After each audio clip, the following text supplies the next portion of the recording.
L'activité de votre association a reposé depuis le commencement sur le concept d'hospitalisation brève ou HBA.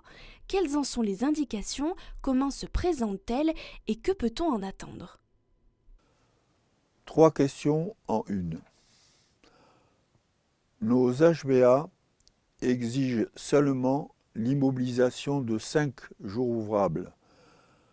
Ce délai très court, au vu de la complexité de la problématique addictive, a la valeur d'une crise dans l'économie psychique du sujet. La brièveté prend en compte ses contraintes professionnelles et familiales. L'HBA est une solution dès que la motivation du patient avant l'entrée laisse espérer un saut qualitatif ou un progrès significatif. Elle constitue un ancrage possible pour l'accompagnement ultérieur, lequel devra s'adapter aux besoins et contraintes de la personne accueillie. L'équipe de patients retenue est habituellement limitée à 4 participants disposant d'une chambre individuelle. Le programme de la semaine, expliqué à l'avance, est relativement soutenu.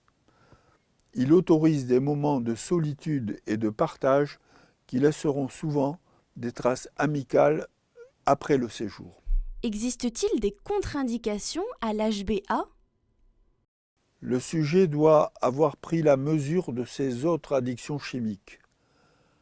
Ces comorbidités psychiatriques éventuelles doivent être contrôlées. Surtout, il doit disposer d'une motivation suffisante. Il ne doit pas envisager ce séjour comme une simple pause ou l'accepter pour apaiser la pression familiale. Il doit imaginer pouvoir abandonner sa position de consommateur pour reprendre du pouvoir sur sa vie. Pensez-vous que l'HBA est un avenir? Si les établissements libéraux et les pouvoirs publics en comprennent l'utilité et la fonctionnalité, l'HBA a un bel avenir dans le respect de l'organisation définie. Les sevrages simples n'ont de justification que dans un cadre préopératoire. Les établissements psychiatriques garderaient toute leur utilité en cas de comorbidité mentale ingérable autrement. En quoi peut-elle s'intégrer dans un projet d'ensemble? L'HBA a un prolongement facilité par les nouvelles technologies. L'accompagnement virtuel a été proposé depuis le Covid. Les partages à distance peuvent se révéler suffisamment conviviaux et efficaces.